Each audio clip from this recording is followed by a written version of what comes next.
Fala pessoal, hoje estamos aqui com mais uma aula de eletrônica de potência e hoje eu venho trazer aqui um problema que eu tenho para vocês, que o nosso próximo assunto é sobre controle. Só que acontece que geralmente quando a gente está na disciplina de eletrônica de potência, provavelmente a gente ainda não viu ou no máximo está vendo o iniciozinho ali de controle. Então, como que eu vou mostrar controle para vocês sem vocês conhecerem controle antes, né? Então, aqui fica o desafio para mim tentar montar ou tentar ensinar metade do assunto de controle, diríamos assim, em uma aula para vocês. Então, vamos aprender um pouquinho de controle analógico em uma videoaula. E pessoal, o primeiro assunto que eu trago aqui para vocês, a gente vai correr em vários assuntos assim, num ponto de vista talvez mais filosófico, sem adentrar muito na conta, né? Vai lembrar que isso aqui às vezes ocupa capítulos de livro, cada um desses assuntos que eu vou estar comentando aqui. Então, a primeira coisa que a gente vai relembrar é de Fourier. Fourier foi um cara que nos livros de sinais, esses temas aí vocês acham o nome dele com a série de Fourier e com a transformada de Fourier. E Fourier foi um matemático incrível que conseguiu comprovar que qualquer sinal periódico poderia ser descrito através de uma série de senoides, né? Então Fourier conseguiu comprovar que qualquer sinal periódico pode ser descrito através de uma soma de senoides, tá? Então isso daí é algo revolucionário, pois a gente começa a enxergar que qualquer sinal periódico ele é composto de senoides, de várias frequências diferentes. E aí logo em seguida ele vem e manda pra gente essa bola gigantesca que é a transformada de Laplace. E o que é a transformada de Laplace? A transformada de Laplace traz que agora o sinal não precisa mais nem ser periódico. E aí a gente tem aí a transformada de Laplace do sinal, onde a gente consegue descrever esse nosso sinal como uma soma de senos e cossenos, e a gente não precisa mais sequer que esse nosso sinal seja periódico, gente. Então isso daí é algo fantástico, isso daí traz pra gente aí que qualquer sinal que nós estejamos trabalhando, nós podemos representá-lo ali como um conjunto de várias frequências, né? Essa daí é a primeira abordagem que a gente tem daquela teoria da gente pegar alguma coisa que está no domínio do tempo e levar para o domínio da frequência e vice-versa, né? Pegar uma coisa que está no domínio da frequência e trazer para o domínio do tempo.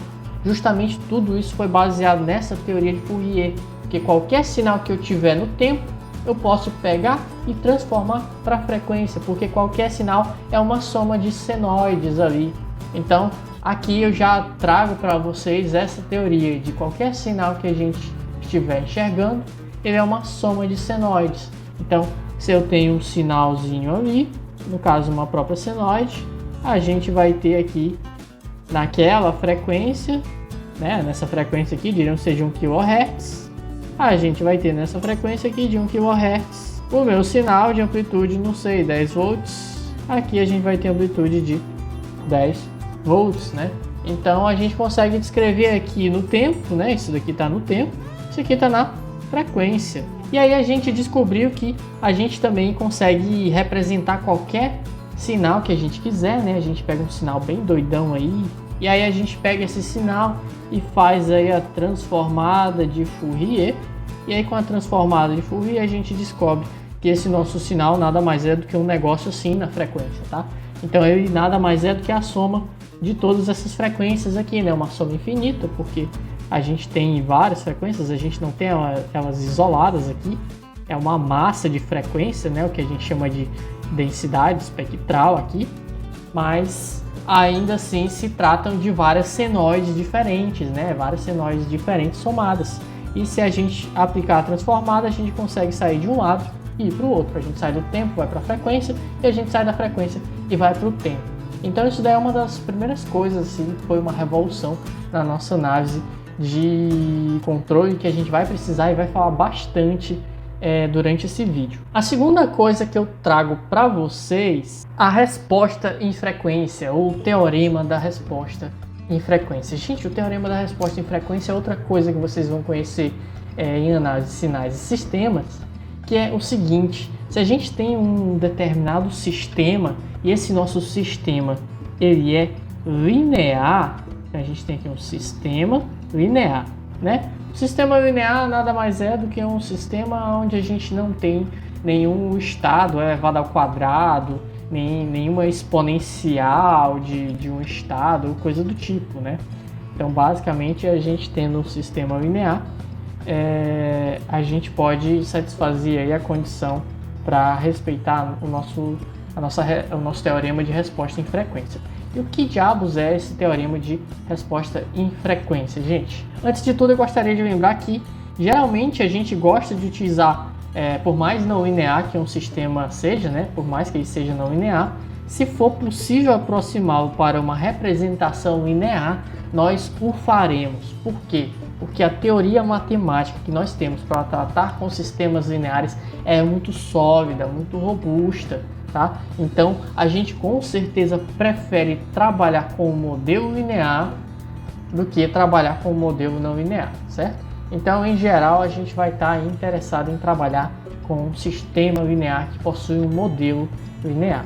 Então, gente, o que diz o teorema da resposta em frequência para a gente se o nosso sistema for linear? Ora, se o nosso sistema for linear, ele diz o seguinte: se eu pegar um sinal, eu vou botar aqui um sinal, no caso aqui vai ser uma senoide, tá? Uma senoide de amplitude A, seno de ômega t mais φ, que é o ângulo, tá? E aí vai sair aqui um sinal também, né? Afinal, meu sistema ele nada mais é do que um dispositivo que faz ali algum trabalho com esse sinal e vai gerar outro sinal a partir desse primeiro sinal que eu tenho, desse sinal de entrada. Se esse meu sistema ele é linear, ele vai respeitar o teorema da resposta em frequência.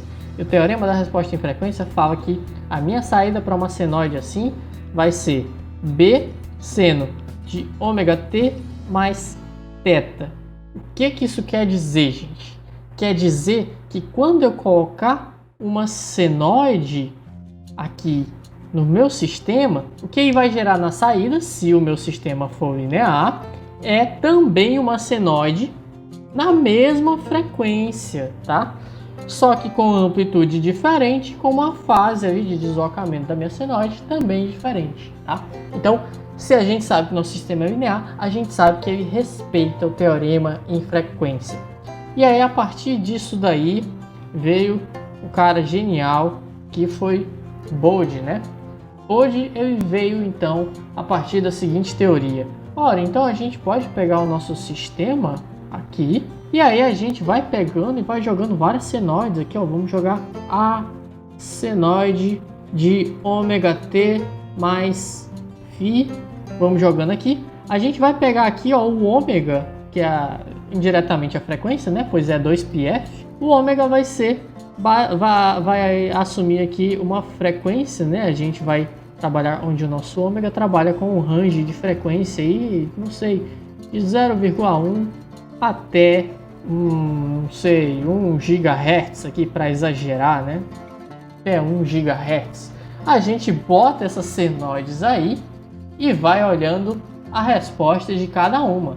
E aí o que a gente vai ter na saída? Para cada uma dessas senoides, a gente vai ter uma senoide na mesma frequência, só que com amplitude e fase diferente. Por quê? Porque esse nosso sistema aqui, nesse nosso caso, ele é linear, então ele respeita o teorema da resposta em frequência. Então, a partir disso daí, pensa só. Pois agora vamos pegar e vamos colocando essas senoides, e aí eu vou pegar, o que muda quando eu coloco a senoide? Pode mudar a amplitude, pode mudar a fase. Então vamos botar dois gráficos. Eu vou pegar um gráfico aqui, vou botar um gráfico aqui do lado, beleza? Esse aqui vai ser meu gráfico de amplitude e esse aqui do lado vai ser o meu gráfico de fase, beleza?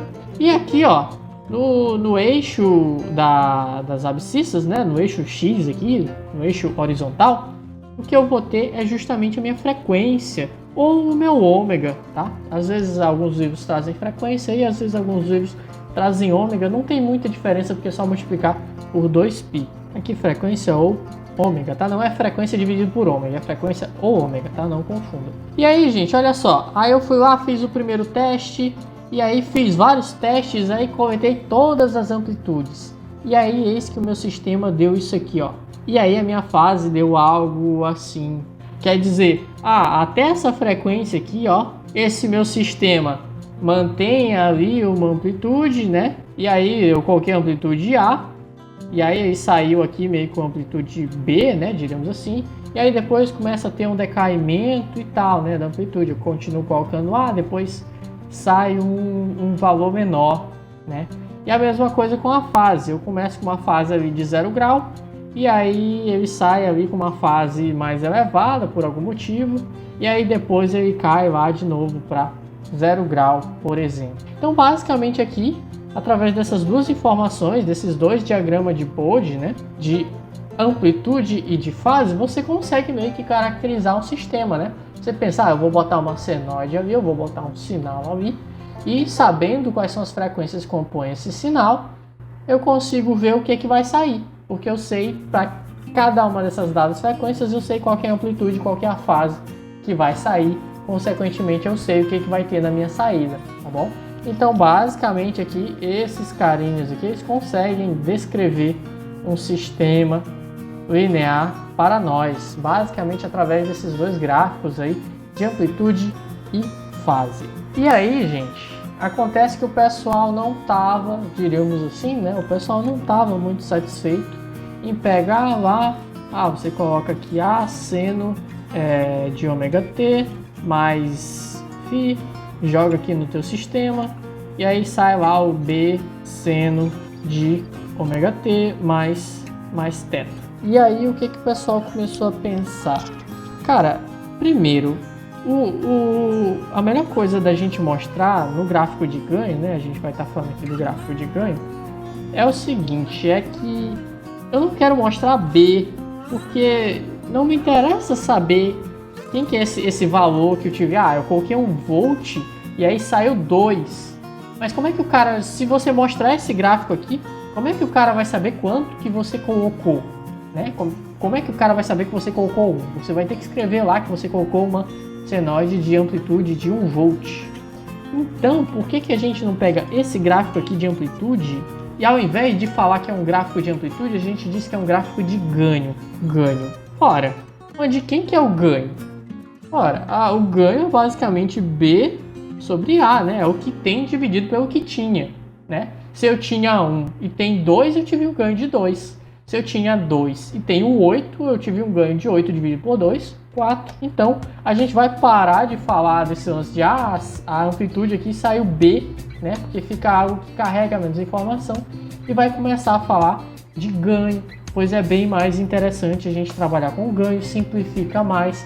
Falar com ganho, eu não preciso saber qual foi a amplitude de sinal que você coloca lá para sair aquele valor B, né?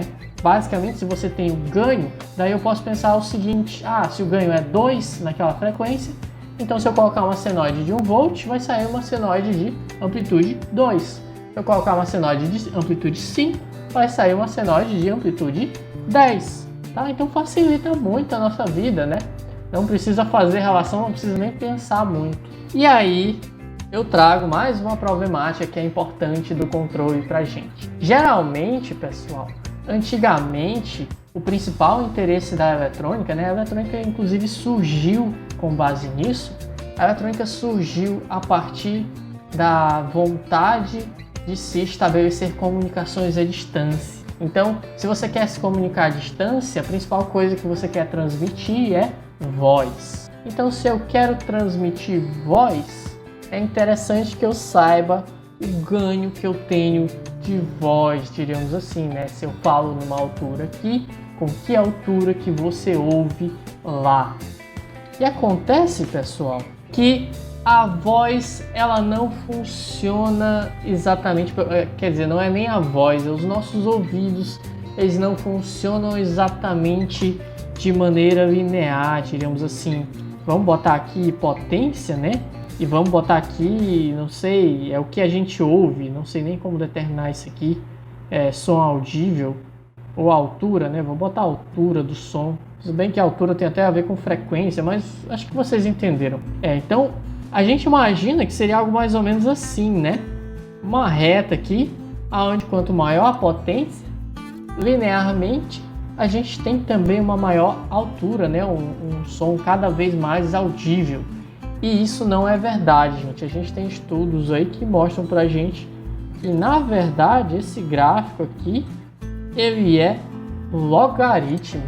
Então, quanto mais eu aumento o meu sinal, menos é a percepção de aumento no meu ouvido. E aí, gente, com isso a gente entra aqui no assunto de dB, né? De falar de decibel. Decibel nada mais é do que o cara que fez esses testes. Primeiramente ele determinou a escala Bell, e aí o pessoal viu que Bell era uma escala muito alta e começou-se a se utilizar o dessa escala, né? O decimal dessa escala, que nada mais é do que o decibel. E aí com isso passamos a ter a nossa transformação, né? De que a amplitude do nosso sinal em dB, ela é, eu vou deixar aqui em branco, ela nada mais é do que 20 vezes o logaritmo do ganho, tá? Então lembrar lá daquele ganho, esse ganho vai ser jogado aqui em dB para a gente poder traçar ali o nosso gráfico, tá bom, gente? Então vamos imaginar que a gente tem um ganho de 10.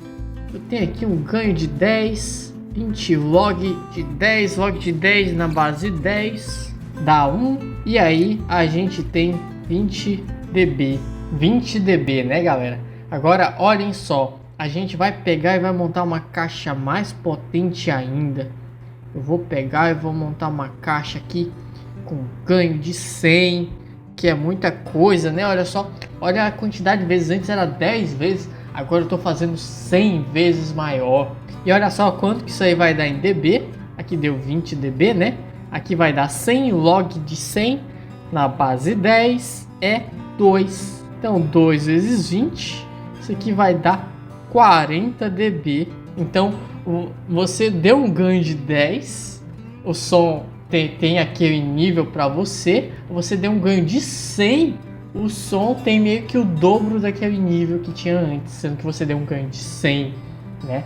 Se você der um ganho de 1000, é só fazer a conta aí, vai dar 60 dB, né? Vai dar aí 3 vezes maior. Então você repara que é algo meio complicado, né? Que cada vez mais você tem que aumentar mais a potência para que o som seja mais audível ainda, sem que seja linear essa relação, né? Uma relação bem logarítmica aí.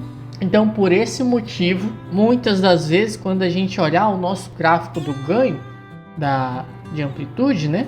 A gente vai olhar lá o gráfico do ganho, né? Onde esse ganho não vai estar ali em ganho, né? Em valor de ganho mesmo, 10 vezes, 100 vezes, 1000 vezes.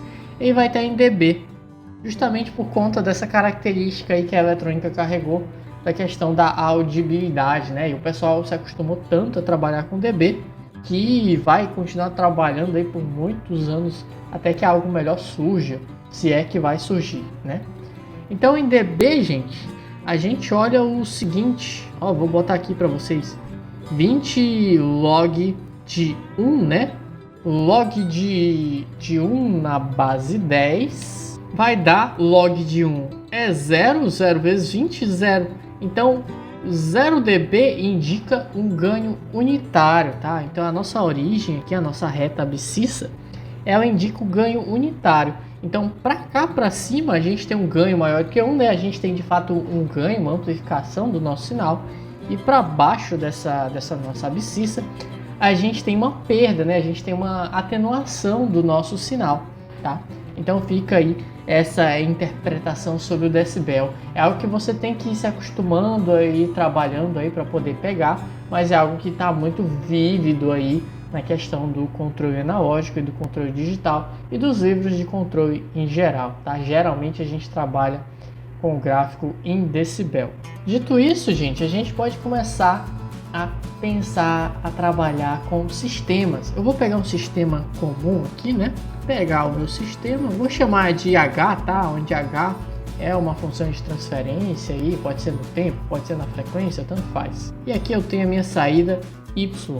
E aí a gente tem malha aberta e basicamente esse cara em malha aberta é se ele com uma determinada entrada não leva essa entrada para infinito, então esse meu sistema aí já é naturalmente estável, né? E esse daí é basicamente o conceito de biboestabilidade, né? Bounded input, bounded output.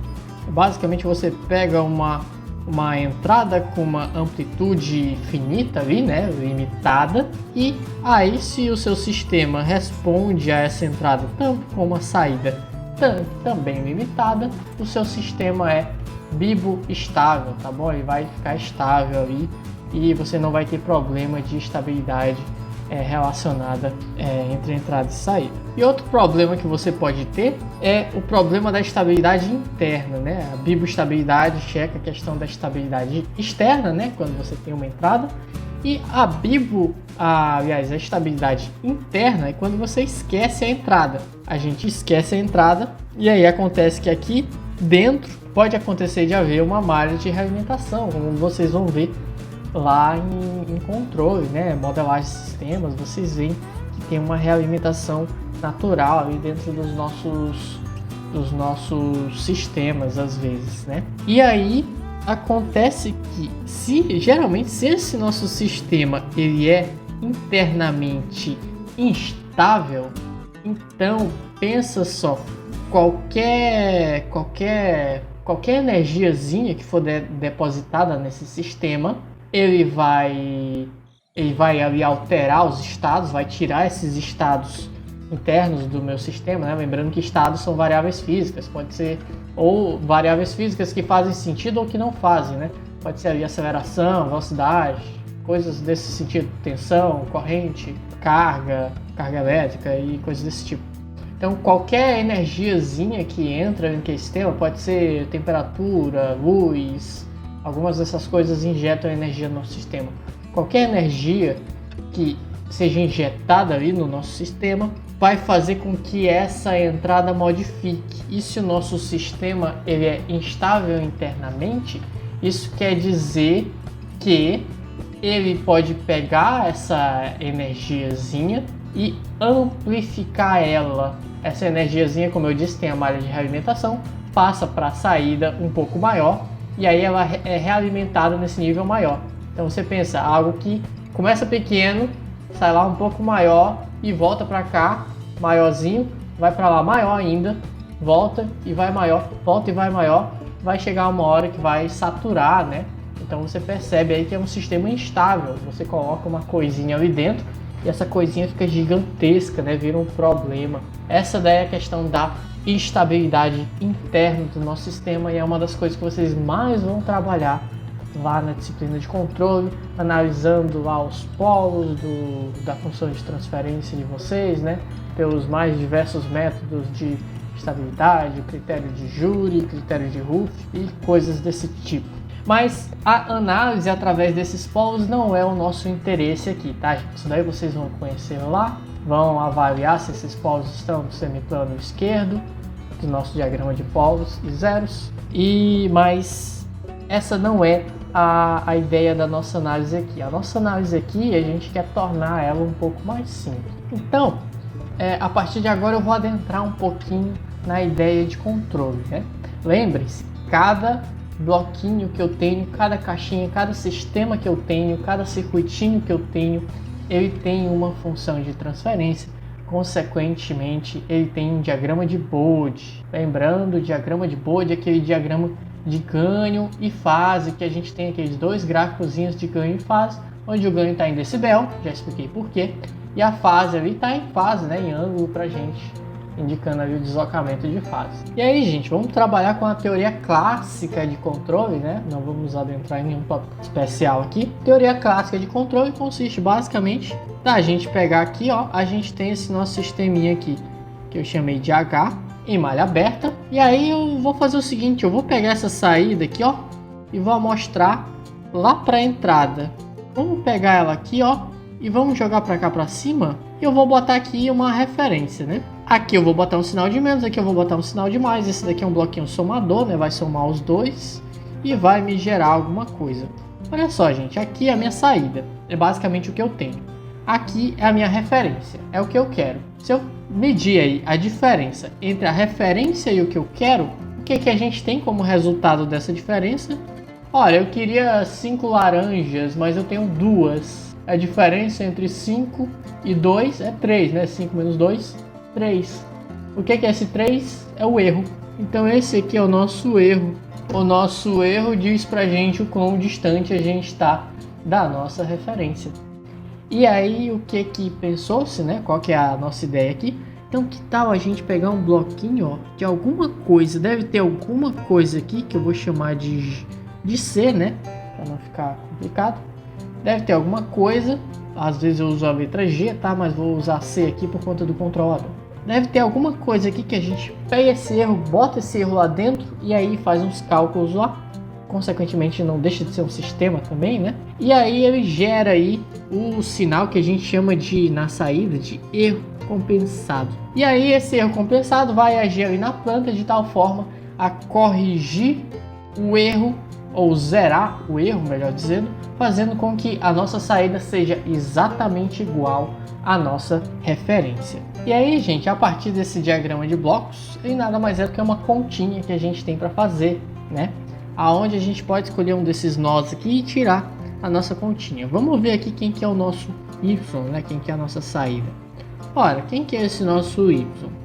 Esse nosso y, ele é o erro que eu tenho aqui. E o que que é esse erro? Ora, o erro é a referência menos o próprio y, né? Vezes esse ganho c, né? Que eu tenho aqui desse bloco, vezes o h. Então, tá aí. Bem aqui eu consigo tirar aí a minha função de transferência entre entrada e saída, onde a entrada é a minha referência e a minha saída é esse y aí que nós temos. Então vamos trabalhar aqui um pouquinho para a gente tirar essa função de transferência. A gente vai ter que y é igual a CH menos CHY.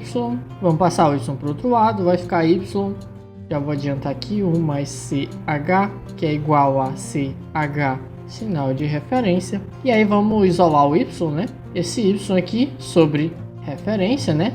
Lembrando, é a função de transferência. A função de transferência é sempre saída sobre entrada. Vai ser CH sobre 1 mais CH. E aí eu pergunto para vocês, gente, quando que esse cara vai ser instável? Esse cara vai ser instável quando esse meu denominador for para infinito. E quando que ele vai para infinito? Vai ser quando 1 mais CH for igual a zero. Ou seja, quando CH for igual a menos 1. Ou seja, quando CH em módulo, né, for igual a 1 e quando o ângulo de CH for igual a 180 graus, tá?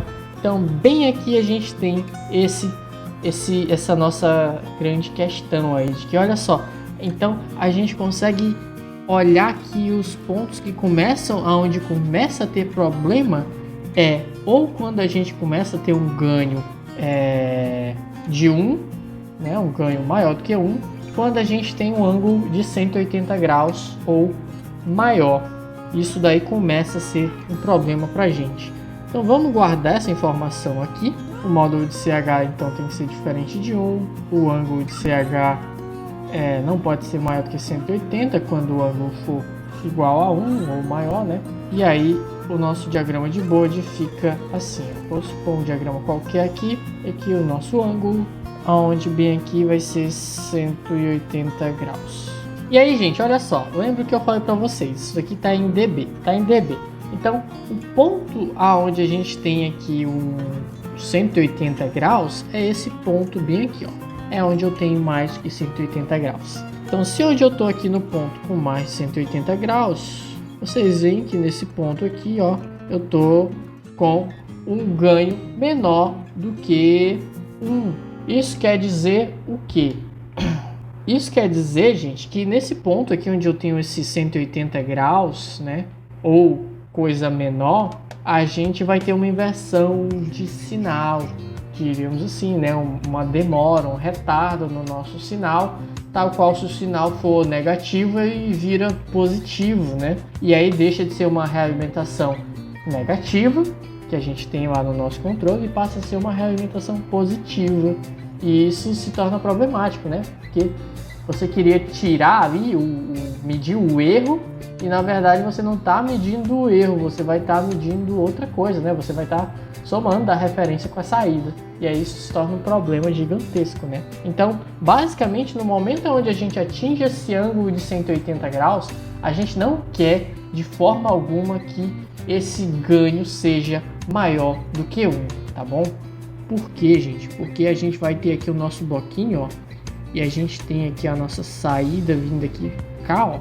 E se esse ganho aqui, eu vou botar aqui o ganho da realimentação, tá? Vou botar uma bolinha aqui. E se esse ganho aqui for maior do que 1, quando acontece essa inversão, essa fase maior do que 180 graus e pode mudar esse sinal pra gente, né? Se esse ganho for maior do que 1, então se eu tenho 1 aqui, o ganho é de 2, aí vai ter 2 aqui. E aí, assim, no próximo instante, logo em seguida, aqui já tem 2, aqui já tem 4. E aí aqui já tem 4, aqui vai ter 4 também, aqui vai ter 8, e aqui vai ter 8, aí vai ter 16, e assim sucessivamente, né? Vocês veem que isso se torna um problema gigantesco. Enquanto que, no mesmo caso, se eu tiver nesses pontos aí aonde essa realimentação vira positiva, se eu tiver um ganho menor do que 1, né? Diríamos, sei lá, 0,5. Então aqui você vai ter 1, quando realimenta vira 0,5, aí 0,5 passa pelo sistema, vira no 6, continua 0,5, vamos supor assim, né? 0,5, aí passa ali de novo, aqui vira 0,25, porque divide por 2, e aí aqui chega de novo 0,25, que volta para a entrada como 125, e aí 125,0,065, né? Vocês estão vendo que está diminuindo, né? E para onde é que isso aí vai? Para 0. Então isso aí é o que vai garantir a nossa estabilidade, né? Pois qualquer coisinha que entra ali como realimentação positiva, né? Pois teve um deslocamento de 180 graus, então o sinal deslocou tanto que já está vindo outra coisa para a gente. Todos esses sinais que são problemáticos, eles vão ser atenuados pela nossa realimentação. Então isso daí é o que a gente tem que avaliar para garantir que o nosso sistema é estável, certo? Então esse daí é um dos métodos que a gente pode estabelecer para que o nosso sistema seja estável, utilizando aí os nossos diagramas de Bode, né? Então vou botar aqui de novo, olha só, vou botar esse nosso primeiro exemplo aqui, ó. Vamos imaginar que aqui é o 180 de novo, 180 graus. E aí olha só, gente, no 180 graus aqui, olha só quanto que tá o meu ganho. Meu ganho está acima do 0 dB. Lembra que qualquer coisa acima do 0 dB é amplificada. Então esse sistema aqui é instável? Não é? Lembrem-se. Se está lá em 180 dB ou maior do que 180 graus ou maior que 180 graus, se o meu ganho for superior a 1, já era, a realimentação ali vai ser positiva, vai ter um ganho que vai aumentar aquele negócio e rapidinho aqui entra em saturação, né? Olha aí, tem aqui o diagrama de fase, aliás, de ganho. Vou ter aqui o meu diagrama de fase e aí bem aqui é os 180 graus de deslocamento. E olha só onde é que está o meu 180 graus. Já está bem aqui onde o ganho está abaixo do 0 dB. Então, se está abaixo do 0 dB, é uma atenuação do sinal, né? Então, essa realimentação problemática que volta para a gente, ela vai ser atenuada, né? Então, a gente fica aí bem tranquilo para lidar com ela, né? Sabendo que ela vai ser atenuada, inclusive. Olha só a distância daqui para cá, né? Vai ser bem atenuada esses nossos sinais problemáticos. Então a gente garante aí a estabilidade do nosso sistema, tá, gente? Inclusive isso aí define duas coisas essenciais aí e importantes que são ensinadas nos livros de controle, que são o que a gente chama de margem de ganho e margem de fase, tá? Eu vou pegar aqui, vou traçar dois gráficos, vou botar aqui, eu vou estender um pouco isso aqui, tá, gente? Aqui eu tenho 180 graus e aí eu tenho margem de ganho, que eu falei para vocês, e margem de fase. Gente, a margem de ganho, ela acontece quando o meu sistema tá lá no 180 graus. Então, olha só, o meu sistema tá aqui no 180 graus, ele vai estar bem aqui nessa pontinha aqui. E quantos dB que eu tenho daqui para cá? Não sei, eu tenho, vamos supor que a gente olhou ali o gráfico e a gente tem menos 20 dB, então a nossa margem de ganho é menos 20 dB. Tá dizendo aí basicamente quando a gente tiver esse ponto problemático aqui, né, dos 180 graus, a gente vai ter uma atenuação muito boa ali, né, 180 dB. E outra forma que a gente tem de olhar também olha, eu disse para vocês que só vai ser um problema se a gente amplificar esses sinais deslocados, né? Então, olha só aqui, ó, bem aqui no ponto onde eu tenho ganho unitário, eu posso olhar para a fase e ver quanto que é a fase, né? Eu vou até piorar um pouquinho a fase aqui, tá, gente? Vou deixar a fase assim. Então, olha só aqui a fase. A fase aqui é uns, não sei, 45 graus. Então, vocês olham que a distância que eu tenho do 180 para cá é 135 graus, né? Então, a minha margem de fase é 135 graus, tá? Isso aqui dá uma noção para a gente do quão seguro a gente está para operar o nosso sistema, o quão distante a gente está da instabilidade, né? Porque vai lembrar que a gente monta o nosso sistema, mas tem aquele resistorzinho ali que tem uma tolerância de 10%, tem um capacitor que tem uma tolerância de 5%. Então, quanto mais margem de segurança você der, melhor, não é verdade? Então tá aqui, ó, esses daqui são os dois parâmetros de margem de segurança que você tem, né? Você tem a margem de ganho e você tem a margem de fase. Então, se a sua margem de fase se ela é ali se ela é acima de 180, né? Aliás, acima de zero, pois a margem de fase é o ângulo que eu tenho bem aqui, quando a gente tem o ganho unitário, né? Em relação ao 180, então é a diferença aqui, né? Então, se você tem um bom ângulo aí, né? Uma boa distância entre esse ponto aí, entre o 180 e esse ponto aí que eu expliquei, você fica tranquilo em relação à sua estabilidade. E quanto mais distante você tiver, melhor, mais seguro você vai estar. E também a mesma coisa vale para a margem de fase, para a margem de ganho, desculpa. Margem de ganho acontece aqui quando eu atinjo o ângulo de 180, né? Poderia cair aqui, mas a margem de ganho ainda seria aí nesse ponto de 180, tá? E aí, quando isso acontece, esse meu ponto de 180, eu posso olhar a distância que o meu gráfico de ganho está lá do ganho unitário. E aí isso aí vai me dar uma noção bacana para saber se eu vou estar distante. Aí a gente tem menos 20 dB, né? O que vocês já sabem que é uma atenuação de 10 vezes. Então esses sinais problemáticos que podem ser gerados aí na minha rede, e um giro, diríamos assim, uma realimentação, aí já serão atenuados em 10 vezes no mínimo, tá?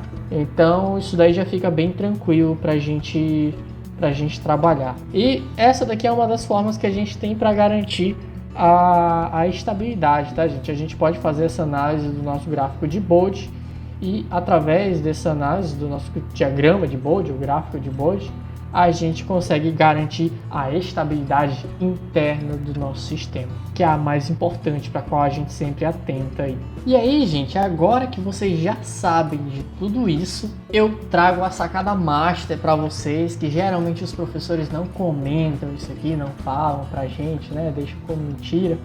Que é o seguinte: eu comentei para vocês que a nossa malhazinha de controle vai ser aqui o meu sinal de referência, não é verdade? E aí vai ter ali um bloco somador, e aí a gente vai botar o nosso controle aqui em cascata, a gente vai botar aqui a nossa planta, né, que tem uma função de transferência, que eu vou chamar de H para simplificar. A nossa ideia é simplificar, gente. A gente quer sempre simplificar a nossa vida, ninguém quer complicar ela não. E aí a gente tem aqui esse nosso diagrama, não é verdade? E aí vocês já reparam o seguinte: lembrando lá da nossa função de transferência, né? Eu fiz lá y sobre a referência, e aí aqui a gente tinha CH sobre CH mais 1, tenho quase certeza que era isso. E aí eu falei para vocês que a gente tinha que prestar atenção no denominador, não é verdade? E aí, gente, o denominador é basicamente CH. Então o que a gente tem que prestar atenção, galera, é no C e no H. Então, se eu tiver o diagrama de Bode do C H, eu consigo verificar a estabilidade do meu sistema, certo? Através do diagrama de Bode. E aí você me fala, mas professor, já tive aquela irritação toda de encontrar a função de transferência do meu sistema, né? Você acha que a função de transferência é horrível, que vocês viram lá em análise de sinais, sistemas com dois polos no denominador, um zero, dois zeros lá no nosso numerador. E aí o professor chega para vocês e diz, olha, a gente tem esse bloquinho de controlador aqui, que tem mais um polo e um zero. Aí você pensa, meu Deus, agora vai ter 4 polos e vai ter 3 zeros. Porque você precisa do CH, né? Você precisa da multiplicação dos dois. E a multiplicação dos dois é algo, assim, às vezes absurdo da gente fazer, né? Quanto mais complicada a equação, mais chato é da gente fazer isso. E aí você começa a pensar, cara, isso é meio complicado, né? É difícil, é demorado da gente fazer isso. Será que não existe um método mais fácil? Tem, galera, tem um método mais fácil para trabalhar com sistemas lineares. Olha só, gente, aqui é o CH. Se eu tenho o CH, eu tenho o diagrama de Bode aqui de vocês. Então, basicamente, eu vou lembrar vocês do que é dito nos datasheets, né? Datasheets não, em algumas folhas de informação que trabalham com estabilidade de alguns circuitos da Texas Instruments e também da Analog Devices, né? Que são duas grandes empresas que fazem circuitos integrados. Gente, se você tem aqui, ó, você tem aqui o gráfico do ganho em dB, eu vou botar C aqui, lembrando que está em dB, e eu vou botar aqui H também em dB. E aí, olhem só, eu tenho C e eu tenho H. E eu quero saber quanto que é o CH. Gente, o C e o H nada mais é do que a multiplicação desses dois gráficos. Então você pode multiplicar os dois gráficos. E o gráfico de fase, você pode... Tem os dois gráficos de fase, né? A fase de C e você tem aqui a fase do H. E aí basta você lembrar que lá em fasores vocês viram isso, né? Trabalhando com números complexos. Vocês viram que para a gente multiplicar dois fasores, né? A gente soma os ângulos, né? Então vocês nada mais vão ter que fazer do que somar esses dois caras aqui. Agora voltando aqui para os nossos gráficos de fase, ou aliás, de gráfico de ganho, né? A gente tem um problema, que multiplicar gráfico na mão é algo completamente sem noção, né? É algo difícil de se fazer. Mas, gente, desculpa, eu comentei uma coisa errada. Gente, aqui não tá em dB ainda, tá? Aqui, imaginem que vocês têm o gráfico do ganho sem estar em dB. E aí eu falei para vocês que é só multiplicar, né? E aí, imaginem, gente, que daí vocês pensam, pô, vou ter que multiplicar, e multiplicar é algo muito difícil, né? Multiplicar graficamente ali, só se eu botar no programa. E aí, como é que eu vou botar isso aí no programa? É meio complicado. Às vezes vocês vão aprender algumas técnicas de tirar essas coisinhas aqui na mão rapidamente, né? De alguns métodos aí que você consegue tirar esses gráficos aí rapidamente na mão. Mas olhem só o seguinte, se vocês pegarem o gráfico de vocês e escreverem ele em dB, eu gostaria de lembrar vocês que quando vocês têm a multiplicação de dois logaritmos, né? Log de A mais log de B, isso aqui é igual a log de AB. Então, ora, você tinha ali CH, né? Podia ter feito com CH. CH, certo? Então, no momento em que você passa cada um desses gráficos aqui para decibel, eles vão estar em logaritmo. E no logaritmo, uma multiplicação vira uma soma, né? Como eu estou mostrando aqui na propriedade para vocês. Então, quando eu estou com esse gráfico aqui em dB, eu não preciso mais multiplicar. Eu não preciso sequer multiplicar para analisar a estabilidade. Basta eu somar os dois. E aí vocês podem olhar aqui, ó, vamos pegar um gráficozinho basicão ali. Eu tenho esse aí, que é o do controlador por algum motivo, né? E aí eu tenho aqui o gráfico do meu sistema. E aí vocês vão saber, pois lá no controle vocês vão aprender. Vocês têm essa queda aqui, eu vou supor 20 decibel por década, né? Por década. Esse por década é a cada multiplicação por 10 aqui nas abscissas, tá? Então, para eu somar isso aqui, ó, vamos supor que eu tenho aqui um ganho, não sei, de 40 dB e aqui eu tenho um ganho de 20 dB. Então você sabe que a soma desses dois aqui, ó, vai dar, deixa eu tentar fazer aqui, 40 mais 20 vai dar 60 dB. Então vai dar aqui 60 dB. E aí, chegando nessa primeira frequência aqui, eu vou botar isso aqui assim, ó, vou botar mais aqui assim. Chegando nessa primeira frequência aqui, você sabe que tem 20 dB por década, então começa a cair 20 dB por década. Chegando na segunda frequência, ora, já tinha queda de 20. Vou botar mais uma queda de 20, vai virar uma queda de 40. E aí, aqui começa a ter uma queda de 40. Então aqui é 20 dB por década e aqui é 40 dB por década, né? Lembrando que é negativo porque é uma queda. E aí, basicamente, aqui você consegue saber se o seu sistema é estável ou não. Aí você vai fazer a mesma coisa, você vai somar os gráficos de fase, né? Que são um pouco mais complicados de somar.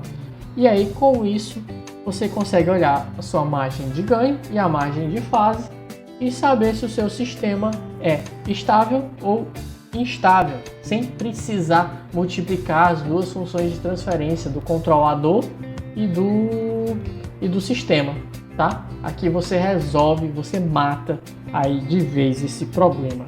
E aí, gente, se vocês estiverem trabalhando com circuitaria com amplificador operacional, aí eu trago outra dica para vocês.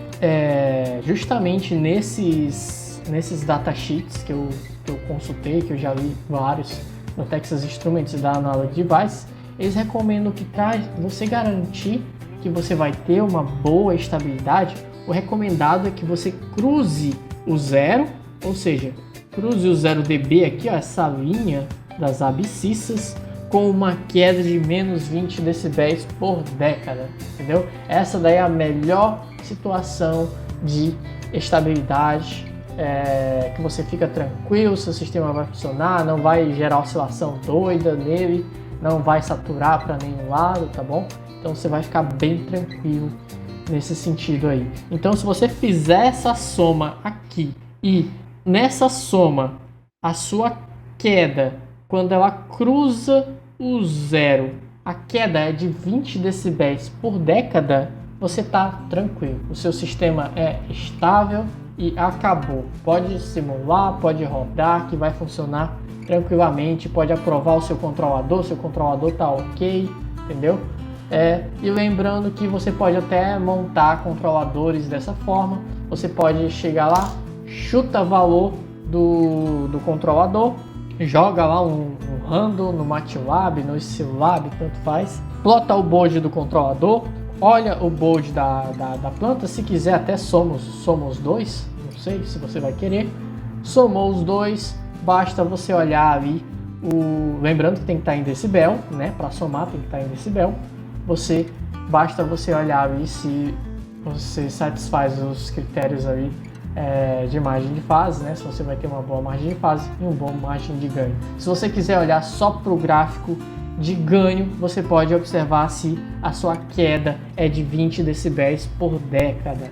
Se sua queda for de 20 decibéis por década, quando você cruza o zero, você está tranquilo, o seu sistema é estável. Então eu vou tentar colocar aqui um sistema que ele é estável. Vamos ver se eu consigo desenhar isso aqui. Eu botei ele aqui. Vamos botar aqui o clássico exemplo do amplificador operacional. Bem aqui, gente, ó, a gente vai ter a somatória dos ganhos, né? Vamos supor aqui que seja 20 e aqui vamos supor que seja 40, né? Para simplificar. Então, quando eu somar esses dois, eles vão estar aqui em 60, né? 60 decibéis por década. E aí vai chegar essa primeira frequência aqui, depois de 3 casinhas, e aí ela começa a cair. E começa a cair. E aí só bem por aqui assim que vai aparecer a segunda frequência, né? E aí aparece a segunda frequência, que é esse ponto bem aqui, essa frequência aqui, ó. Essa frequência F. E aí bem aqui acontece a curva e aí começa a cair mais. Então bem aqui a gente tem 20 dB por década e aqui a gente tem o 40 dB, tá? Desenho um pouco torto, mas acho que dá para entender. Pronto, você olha para cá, ó, e olha que quando você cruza o zero, você cruza com uma queda, com slope, né? Uma queda de 20 decibéis por década. Então esse seu sistema é estável, estabilíssimo, né? Altamente estável. Então você pode montar ele aí, que ele vai funcionar e tá tranquilo para você operar ele. Tá, gente? Então essa aqui é outra técnica de análise que vocês podem utilizar para verificar a estabilidade interna do sistema de vocês, que é aquela que dá mais trabalho, aquela que é mais complicada de verificar, para garantir a estabilidade do sistema de vocês. Então vocês podem fazer essa análise aqui com o diagrama de Bode para garantir a estabilidade do sistema de vocês. A nossa aula fica por aqui, espero que vocês tenham compreendido. Eu trouxe muita informação, bastante informação prática aqui sobre controle para vocês. Espero que vocês tenham gostado. Trouxe muita filosofia aqui sobre a área de controle, coisa que geralmente a gente não vê em sala de aula. A gente fica por aqui, espero que eu tenha conseguido mostrar a importância da disciplina de controle, o que dá para fazer com ela. Dá para a gente montar esses controladores aí, e tenho apresentado também um método mais fácil da gente verificar a estabilidade dos nossos sistemas, tá bom? Junto com o nosso controlador que nós mesmos projetamos através daquela tentativa e erro que eu comentei com vocês, certo, gente? Por hoje a gente fica por aqui, obrigado aí e até a próxima.